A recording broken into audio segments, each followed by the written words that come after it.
কোরআন ও হাদিসের আলোকে মাওলানা শব্দের ব্যাখ্যা। ভূমিকা। মাওলানা শব্দটি বাংলা ভাষায় বহুল ব্যবহৃত একটি শব্দ। সাধারণত একজন জ্ঞানী, ধার্মিক ব্যক্তি, বিশেষ করে ইসলামী শিক্ষক বা আলেমকে সম্বোধন করার জন্য এটি ব্যবহার করা হয়। তবে মাওলানা শব্দের আবিধানিক অর্থ আরও বিস্তৃত। কোরআন ও হাদিসের আলোকে এই শব্দের বিভিন্ন অর্থ ও ব্যবহার সম্পর্কে আলোচনা করা এই প্রবন্ধের উদ্দেশ্য। কোরআনে মাওলানা শব্দের ব্যবহার। কোরআনে মাওলানা শব্দটি 13 বার ব্যবহৃত হয়েছে। এর বিভিন্ন অর্থের মধ্যে উল্লেখযোগ্য হল: মালিক, আল্লাহই সকল আসমান ও জমিনের মালিক। মাওলানা, সূরা আ-আক 54। অভিভাবক, আল্লাহই তোমাদের অভিভাবক। মাওলানা এবং সর্বোত্তম সাহায্যকারী। সূরা আনফাল 40। সাহায্যকারী, তোমাদের মালিক। মাওলানা ও সাহায্যকারী আল্লাহ ছাড়া আর কেউ নেই। সূরা হুদ 116। পথপ্রদর্শক, আল্লাহই তোমাদের পথপ্রদর্শক। মাওলানা, সূরা আনআম 104। হাদিসে মাওলানা শব্দের ব্যবহার। হাদিসেও মাওলানা শব্দটি বিভিন্ন অর্থে ব্যবহৃত হয়েছে। নবী মুহাম্মদ সাল্লাল্লাহু আলাইহি ওয়াসাল্লাম কে সম্বোধন। হযরত আবু হুরায়রা থেকে বর্ণিত, রাসূল সাল্লাল্লাহু আলাইহি ওয়াসাল্লাম বলেছেন, আমি তোমাদের মাওলানা অর্থাৎ নেতা নই, বরং আমি তোমাদের মতো একজন মানুষ। সহিহ মুসলিম। জ্ঞানী ব্যক্তি। হযরত আব্দুল্লাহ ইবন মাসউদ থেকে বর্ণিত, রাসূল সাল্লাল্লাহু আলাইহি ওয়াসাল্লাম বলেছেন, তোমাদের মধ্যে যে সবচেয়ে জ্ঞানী সে তোমাদের মাওলানা। সুনান আত-তিরমিজি। উপসংহার। কোরআন ও হাদিসের আলোকে মাওলানা শব্দের বহু অর্থ পাওয়া যায়। একজন সাধারণ আলেমের জন্য মাওলানা শব্দ ব্যবহার করা যুক্তিযুক্ত হবে না, কারণ এর অর্থ আমাদের প্রভু, আমাদের সৃষ্টিকর্তা, আমাদের মালিক ইত্যাদিও হতে পারে। তবে মাওলানা শব্দটি একজন জ্ঞানী, ধার্মিক ব্যক্তির সম্মানে ব্যবহার করা যেতে পারে। বিশেষ দ্রষ্টব্য: মাওলানা শব্দের আরও 20-25টি অর্থ রয়েছে। এই প্রবন্ধে কেবলমাত্র মাওলানা শব্দের আরও কিছু অর্থ: বন্ধু, তোমাদের মাওলানা বন্ধু, আল্লাহ ছাড়া আর কেউ নেই। সূরা আনফাল 72। সহায়ক, তোমাদের মাওলানা সহায়ক, আল্লাহ এবং তার রাসূল। সূরা আনফাল 40। অনুগ্রহকারী, আল্লাহ তোমাদের উপর অনুগ্রহকারী। মাওলানা, সূরা আল ইমরান 164। রক্ষাকারী, আল্লাহ তোমাদের রক্ষাকারী। মাওলানা, সূরা আত-তাওবা 116। প্রতিরক্ষাকারী, আল্লাহ তোমাদের প্রতিরক্ষাকারী। মাওলানা, সূরা আল ফাতিহা 5। উল্লেখ্য যে, মাওলানা শব্দের অর্থ প্রসঙ্গের উপর নির্ভর করে। কোনো ব্যক্তিকে মাওলানা সম্বোধন করা উচিত কিনা তা নির্ভর করে তার জ্ঞান, ধর্মীয়তা ও সমাজে তার অবদানের উপর। মাওলানা শব্দের পরিবর্তে আলেম, শায়খ, মুফতি ইত্যাদি শব্দ ব্যবহার করা। উপসংহার। মাওলানা একটি বহুমুখী শব্দ। এর অর্থ প্রসঙ্গের উপর নির্ভর করে। একজন সাধারণ আলেমের জন্য মাওলানা শব্দ ব্যবহার করা যুক্তিযুক্ত হবে না, কারণ এর অর্থ আমাদের প্রভু, আমাদের সৃষ্টিকর্তা, আমাদের মালিক ইত্যাদিও হতে পারে। তবে মাওলানা শব্দটি একজন জ্ঞানী, ধার্মিক ব্যক্তির সম্মানে ব্যবহার করা যেতে পারে। ভূমিকা। মাওলানা শব্দটি ইসলামী শিক্ষক, আলেম ও ধার্মিক ব্যক্তিদের সম্মানে ব্যবহার করা হয়। তবে সৌদি আরব, ইরান, ইরাক, মিশর, কাতার সহ আরও কিছু দেশে মাওলানা শব্দ ব্যবহার নিষিদ্ধ এবং আইনত দণ্ডনীয়। কারণ একেশ্বরবাদের নীতি। এই দেশগুলোতে মাওলানা শব্দটি আল্লাহ ছাড়া অন্য কারোর জন্য ব্যবহার করা শিরক, আল্লাহর সাথে অংশীদার স্থাপন বলে বিবেচিত হয়। কারণ মাওলানা শব্দের অর্থ মালিক, অভিভাবক, পথপ্রদর্শক ইত্যাদি, যা আল্লাহর একান্ত বৈশিষ্ট্য। ধর্মীয় পদবীর অপব্যবহার। কিছু দেশে মাওলানা শব্দ ব্যবহার ধর্মীয় পদবীর অপব্যবহার রোধ করার জন্য নিষিদ্ধ করা হয়েছে। কারণ কিছু অযোগ্য ব্যক্তি মাওলানা উপাধি ধারণ করে সমাজে প্রভাব বিস্তার করার চেষ্টা করে। সামাজিক ও রাজনৈতিক কারণ। কিছু দেশে মাওলানা শব্দ ব্যবহার নিষিদ্ধ করার পেছনে রয়েছে সামাজিক ও রাজনৈতিক কারণ। উদাহরণস্বরূপ, কিছু সরকার মনে করে যে এই শব্দটি ধর্মীয় বিভাজন সৃষ্টি করে এবং রাষ্ট্রীয় কর্তৃত্বের জন্য হুমকি সৃষ্টি করতে পারে। কোরআন ও হাদিসের আলোকে একেশ্বরবাদের নীতি। কোরআনে বলা হয়েছে, আল্লাহ ছাড়া তোমাদের কোনো মালিক, মাওলানা ও সাহায্যকারী নেই। সূরা আনফাল 40। হাদিসে রাসূল সাল্লাল্লাহু আলাইহি ওয়াসাল্লাম বলেছেন, আল্লাহ ছাড়া অন্য কারোর জন্য মাওলানা শব্দ ব্যবহার করো না। সুনান আত-তিরমিজি। ধর্মীয় পদবীর অপব্যবহার। কোরআনে বলা হয়েছে, তোমরা আল্লাহর নামকে মিথ্যা আচরণে ব্যবহার করো না। সূরা আল বাকারা 42। হাদিসে রাসূল সাল্লাল্লাহু আলাইহি ওয়াসাল্লাম বলেছেন, যে ব্যক্তি অযোগ্যভাবে মাওলানা উপাধি ধারণ করে সে জাহান্নামে নিক্ষেপিত হবে। সুনান আদ-দারিমি। উপসংহার: মাওলানা শব্দটি একটি সম্মানসূচক শব্দ হলেও কিছু দেশে এর ব্যবহার নিষিদ্ধ এবং আইনত দণ্ডনীয়। কারণগুলোর মধ্যে রয়েছে একেশ্বরবাদের নীতি রক্ষা, ধর্মীয় পদবীর অপব্যবহার রোধ করা এবং সামাজিক ও রাজনৈতিক স্থিতিশীলতা বজায়। ভূমিকা: মাওলানা শব্দটি একটি বহুমুখী শব্দ যার বিভিন্ন অর্থ রয়েছে। এই প্রবন্ধে আমরা মাওলানা শব্দের আরও 20টি অর্থ এবং কেবলমাত্র আল্লাহ তার রাসূল সাল্লাল্লাহু আলাইহি ওয়াসাল্লাম কে মাওলানা বলা যাবে কেন তা কোরআন ও হাদিসের আলোকে আলোচনা করব। মাওলানা শব্দের 20টি অর্থ। মালিক: আল্লাহই সকল আসমান ও জমিনের মালিক। মাওলানা সূরা আক 54। অভিভাবক: আল্লাহই তোমাদের অভিভাবক। মাওলানা এবং সর্বোত্তম সাহায্যকারী। সূরা আনফাল 40। সাহায্যকারী: তোমাদের মালিক মাওলানা ও সাহায্যকারী আল্লাহ ছাড়া আর কেউ নেই। সূরা হুদ 116। পথ প্রদর্শক: আল্লাহই তোমাদের পথ প্রদর্শক। মাওলানা সূরা আনআম 104। নেতা: আমি তোমাদের মাওলানা নেতা নই, বরং আমি তোমাদের মতো একজন মানুষ। সহিহ মুসলিম। জ্ঞানী: তোমাদের মধ্যে যে সবচেয়ে জ্ঞানী সে তোমাদের মাওলানা। সুনান আত-তিরমিজি। বন্ধু: তোমাদের মাওলানা বন্ধু আল্লাহ ছাড়া আর কেউ নেই। সূরা আনফাল 72। সহায়ক: তোমাদের মাওলানা সহায়ক আল্লাহ এবং তার রাসূল। সূরা আনফাল 40। অনুগ্রহকারী: আল্লাহ তোমাদের উপর অনুগ্রহকারী। মাওলানা সূরা আল ইমরান 164। রক্ষাকারী: আল্লাহ তোমাদের রক্ষাকারী। মাওলানা সূরা আত-তাওবা 116। প্রতিরক্ষাকারী: আল্লাহ তোমাদের প্রতিরক্ষাকারী। মাওলানা সূরা আল ফাতিহা 5। অনুগ্রহকারী: আল্লাহ তোমাদের প্রতি অনুগ্রহকারী। মাওলানা সূরা আল ইমরান 164। দানকারী: আল্লাহই তোমাদের ঋণদাতা। মাওলানা সূরা আনফাল 40। পরিপূর্ণ: আল্লাহই সম্পূর্ণ। মাওলানা সূরা আল হাশর 23। প্রশংসনীয়: আল্লাহই প্রশংসনীয়। মাওলানা শব্দের অর্থ ও এর অধিকারী।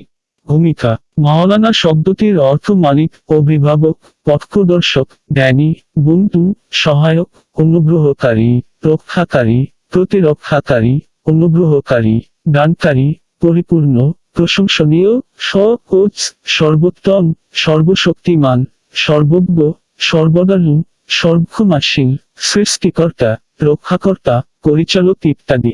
এতগুলি গুণের অধিকারী কেবলমাত্র আল্লাহ তাআলা। উল্লিখিত গুণাবলী কেবলমাত্র আল্লাহ তাআলার জন্য প্রযোজ্য, কারণ তিনি একমাত্র সকলের মালিক, অভিভাবক, পথপ্রদর্শক, জ্ঞানী, বন্ধু, সহায়ক, অনুগ্রহকারী, রক্ষাকারী, প্রতিরক্ষাকারী, অনুগ্রহকারী, দানকারী, পরিপূর্ণ, প্রশংসনীয়, সহজ, সর্বোত্তম, সর্বশক্তিমান, সর্বজ্ঞ, সর্বদয়ালু এবং সর্বক্ষমাশীল। যেসব মানুষ নিজেকে মাওলানা বলে জাহির করে তাদের জন্য হাদিসে কঠিন শাস্তির কথা বলা হয়েছে। হাদিসে রাসূল সাল্লাল্লাহু আলাইহি ওয়াসাল্লাম বলেছেন, যে ব্যক্তি অযোগ্যভাবে মাওলানা উপাধি ধারণ করে সে জাহান্নামে নিক্ষেপিত হবে। সুনান আদ-দারিমি। আরেক হাদিসে রাসূল সাল্লাল্লাহু আলাইহি ওয়াসাল্লাম বলেছেন, আল্লাহ ছাড়া অন্য কারোর জন্য মাওলানা শব্দ ব্যবহার করো না। সুনান আত-তিরমিজি। কারণ একেশ্বরবাদের নীতি। মাওলানা শব্দের অর্থ মালিক, অভিভাবক, পথপ্রদর্শক ইত্যাদি, যা আল্লাহ তাআলার একান্ত বৈশিষ্ট্য। অন্য কারো জন্য এই শব্দ ব্যবহার করা শিরক, আল্লাহর সাথে অংশীদার স্থাপন বলে বিবেচিত হয়। ধর্মীয় পদবীর অপব্যবহার। কিছু অযোগ্য ব্যক্তি মাওলানা উপাধি ধারণ করে সমাজে প্রভাব বিস্তার করার চেষ্টা করে। এই ধরনের প্রতারণা রোধ করার জন্য হাদিসে এই শব্দ ব্যবহারে নিষেধাজ্ঞা জারি করা হয়েছে। উপসংহার: মাওলানা একটি সম্মানসূচক শব্দ হলেও এর ব্যবহারে সতর্ক অবলম্বন করা উচিত, কারণ এটি কেবলমাত্র আল্লাহ তাআলার জন্য প্রযোজ্য। যেসব মানুষ অযোগ্যভাবে মাওলানা উপাধি ধারণ করে তাদের জন্য হাদিসে কঠিন শাস্তির কথা বলা হয়েছে। দুনিয়াতি সম্মান ইজ্জতের জন্য পদমর্যাদা প্রদর্শনের শাস্তি। ভূমিকা: কিছু আলেম ওলামা দুনিয়াতি সম্মান ইজ্জতের জন্য তাদের পদমর্যাদা প্রদর্শন করে থাকেন। এই ধরনের আচরণ ইসলামে নিষিদ্ধ এবং এর জন্য কঠিন শাস্তির কথা বলা হয়েছে। কোরআন ও হাদিসের আলোকে আলোচনা। কোরআনে বলা হয়েছে, তোমরা যারা ঈমান এনেছো, তোমরা আল্লাহ ও তার রাসূলের আদেশ ছুঁতে যেও না এবং তোমাদের রবের কথায় পরস্পর ঝগড়া করো না। তোমরা পরস্পরের প্রতি বিনীত ও নতজানু হও এবং পাপ ও সীমালঙ্ঘনের কাজে লিপ্ত হও না। সূরা আল হুজুরাত 1। হাদিসে রাসূল সাল্লাল্লাহু আলাইহি ওয়াসাল্লাম বলেছেন, যে ব্যক্তি দুনিয়াতে সম্মান ইজ্জতের জন্য লম্বা জামা পরবে, আল্লাহ কিয়ামতের দিন তাকে সম্মান ইজ্জত থেকে বঞ্চিত করবেন। সহিহ মুসলিম। আরেক হাদিসে রাসূল সাল্লাল্লাহু আলাইহি ওয়াসাল্লাম বলেছেন, যে ব্যক্তি দুনিয়াতে সম্মান ইজ্জতের জন্য লম্বা জামা পরবে, আল্লাহ তার জামা জাহান্নামে টেনে নিয়ে যাবেন। সুনান আবু দাউদ। কারণ দম্ভ ও অহংকার। দুনিয়াতে সম্মান ইজ্জতের জন্য পদমর্যাদা প্রদর্শন করা দম্ভ ও অহংকারের পরিচয়। ইসলামে দম্ভ ও অহংকার একটি গর্হিত গুণ। লোক দেখানো। এই ধরনের আচরণের মাধ্যমে লোকদের কাছে নিজেকে গুরুত্বপূর্ণ ও সম্মানিত ব্যক্তি হিসেবে প্রদর্শন করা হয়। ইসলামে লোক দেখানো কাজ নিষিদ্ধ। আল্লাহর অবাধ্যতা। দুনিয়াতে সম্মান ইজ্জতের জন্য পদমর্যাদা প্রদর্শন করার মাধ্যমে আল্লাহর নির্দেশ অমান্য করা হয়। ইসলামে আল্লাহর অবাধ্যতা করা একটি মহাপাপ। উপসংহার। দুনিয়াতে সম্মান ইজ্জতের জন্য পদমর্যাদা প্রদর্শন করা একটি নিন্দনীয় ও শাস্তিযোগ্য অপরাধ। এই ধরনের আচরণ থেকে বিরত থাকা এবং আল্লাহর নির্দেশ অনুযায়ী জীবনযাপন করা প্রত্যেক মুসলমানের কর্তব্য। ভূমিকা। আমরা জানি, ইসলামে জ্ঞান ও ধর্মীয় শিক্ষার প্রতি অত্যন্ত গুরুত্ব দেওয়া হয়েছে। আলেম ওলামা সমাজের এক সম্মানিত শ্রেণী, যারা তাদের জ্ঞান ও ধর্মীয় শিক্ষার মাধ্যমে মানুষকে সঠিক পথ দেখান। তবে সম্প্রতি লক্ষ্য করা যাচ্ছে যে, কিছু আলেম মাওলানা উপাধি ব্যবহার করছেন, যা শিরকের, আল্লাহর সাথে অংশীদার স্থাপন সমতুল্য। মাওলানা শব্দের অর্থ। মাওলানা শব্দের অর্থ মালিক, অভিভাবক, পথপ্রদর্শক, জ্ঞানী, বন্ধু, সহায়ক, অনুগ্রহকারী, রক্ষাকারী, প্রতিরক্ষাকারী, অনুগ্রহকারী, দানকারী, পরিপূর্ণ, প্রশংসনীয়, সর্বোচ্চ, সর্বোত্তম, সর্বশক্তিমান, সর্বজ্ঞ, সর্বদয়ালু, সর্বক্ষমাশীল, সৃষ্টিকর্তা, রক্ষাকর্তা, পরিচালক ইত্যাদি। মাওলানা উপাধি ব্যবহারে নিষেধাজ্ঞার কারণ। একেশ্বরবাদের নীতি। মাওলানা শব্দের অর্থ মালিক, অভিভাবক, পথপ্রদর্শক ইত্যাদি, যা আল্লাহ তাআলার একান্ত বৈশিষ্ট্য। অন্য কারো জন্য এই শব্দ ব্যবহার করা শিরক, আল্লাহর সাথে অংশীদার স্থাপন বলে বিবেচিত হয়। ধর্মীয় পদবীর অপব্যবহার। কিছু অযোগ্য ব্যক্তি মাওলানা উপাধি ধারণ করে সমাজে প্রভাব বিস্তার করার চেষ্টা করে। এই ধরনের প্রতারণা রোধ করার জন্য হাদিসে এই শব্দ ব্যবহারে নিষেধাজ্ঞা জারি করা হয়েছে। বিকল্প সমাধান। সঠিক উপাধি ব্যবহার। শেখ, সাহেব, মৌলভী, মোল্লা, হাফেজ, কারি, মুফতি ইত্যাদি উপাধি ব্যবহার করা যেতে পারে। নাম ব্যবহার। নিজের নাম ব্যবহার করা সবচেয়ে সহজ ও নিরাপদ উপায়। পদমর্যাদা প্রদর্শনের পরিবর্তে জ্ঞান ও ধর্মীয় শিক্ষার মাধ্যমে মানুষকে সাহায্য করা। একজন আলেমের প্রকৃত পরিচয় তার জ্ঞান ও ধর্মীয় শিক্ষার মাধ্যমে মানুষকে সাহায্য করার মধ্যে। আহ্বান। আমরা সমস্ত আলেম ওলামাদের প্রতি অনুরোধ করছি, মাওলানা উপাধি ব্যবহার করা থেকে বিরত থাকুন এবং বিকল্প সমাধানগুলো ব্যবহার করুন। আমাদের মনে রাখা উচিত, জ্ঞান ও ধর্মীয় শিক্ষার প্রতি আল্লাহ তাআলার অশেষ রহমত। এই জ্ঞান ও শিক্ষার মাধ্যমে মানুষকে সঠিক পথ দেখানো আমাদের কর্তব্য। তবে এই কর্তব্য পালনের সময় আমাদের সর্বোচ্চ সতর্ক অবলম্বন করা উচিত, যাতে আমরা কোনোভাবেই আল্লাহর সাথে অংশীদার স্থাপন না করি। যারা মাওলানা উপাধি ব্যবহার করে, তাদের উচিত এই শব্দ ব্যবহার করা থেকে বিরত থাকা এবং বিকল্প সমাধানগুলো ব্যবহার করা। কারণ হাদিসে এই শব্দ ব্যবহারে কঠিন শাস্তির কথা বলা হয়েছে। মনে রাখবেন, আল্লাহ তাআলার কাছে আমাদের জ্ঞান ও ধর্মীয় শিক্ষার চেয়ে আমাদের ঈমান ও আমল বেশি গুরুত্বপূর্ণ। আসুন আমরা সকলে মিলে একটি সুন্দর ও ন্যায়ভিত্তিক সমাজ গঠনে কাজ করি। কঠিন শাস্তির কথা। হাদিসে বলা হয়েছে, যে ব্যক্তি অযোগ্যভাবে মাওলানা উপাধি ধারণ করে, সে জাহান্নামে নিক্ষেপিত হবে। সুনান আদ-দারিমি। আরেক হাদিসে রাসূল সাল্লাল্লাহু আলাইহি ওয়াসাল্লাম বলেছেন, আল্লাহ ছাড়া অন্য কারো জন্য মাওলানা শব্দ ব্যবহার করো না।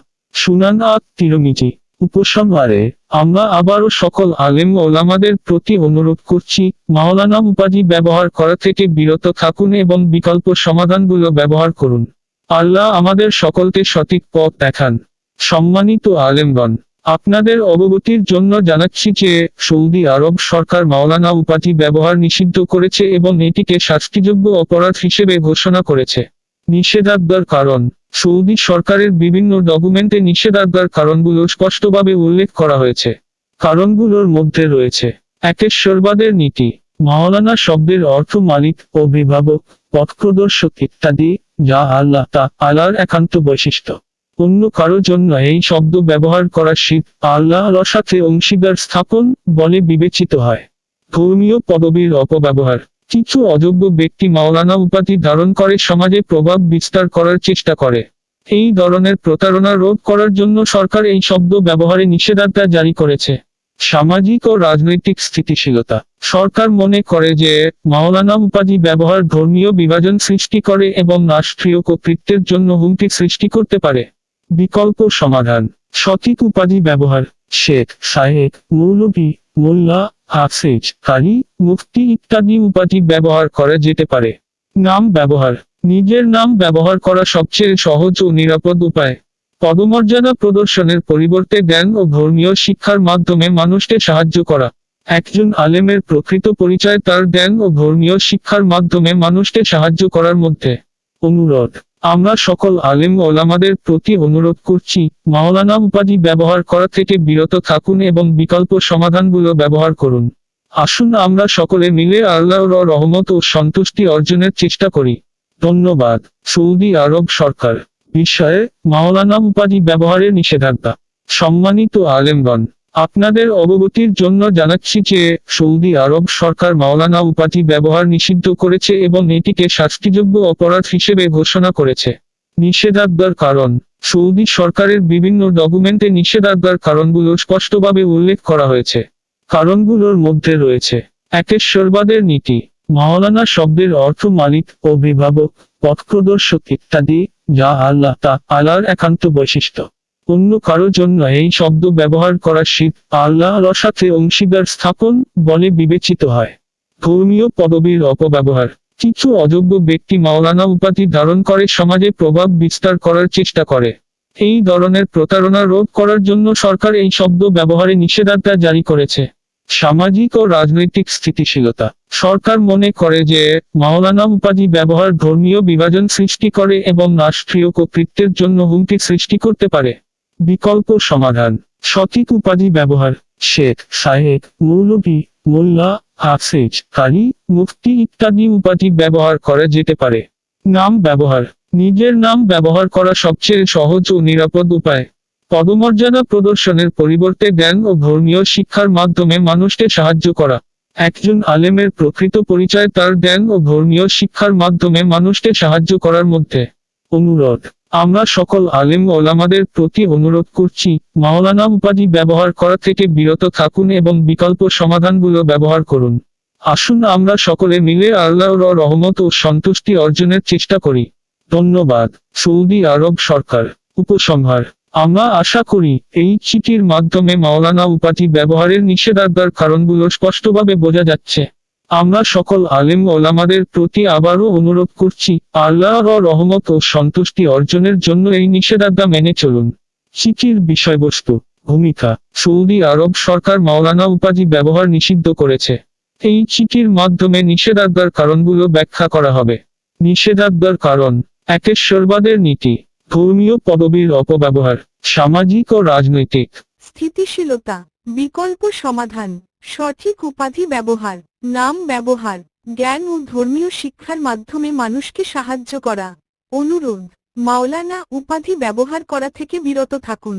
বিকল্প সমাধানগুলো ব্যবহার করুন। উপসংহার: আল্লাহর রহমত ও সন্তুষ্টি অর্জনের জন্য নিষেধাজ্ঞা মেনে চলুন। উল্লেখযোগ্য বিষয়: চিঠিতে স্পষ্ট ও সাবলীল ভাষা ব্যবহার করা হয়েছে। ইসলামের দিকনির্দেশনা ও সৌদি আরব সরকারের আইনের প্রতি শ্রদ্ধা প্রদর্শন করা হয়েছে। আলেমদের প্রতি সম্মান প্রদর্শন করা হয়েছে। নীতিগত দিক থেকে সঠিক ও যুক্তিসঙ্গত ব্যাখ্যা প্রদান করা হয়েছে। পাঠকদের মনে ইতিবাচক প্রভাব ফেলার চেষ্টা করা হয়েছে। আশা করি এই চিঠিটি আলেমদের জন্য একটি গুরুত্বপূর্ণ নির্দেশিকা হিসেবে কাজ করবে।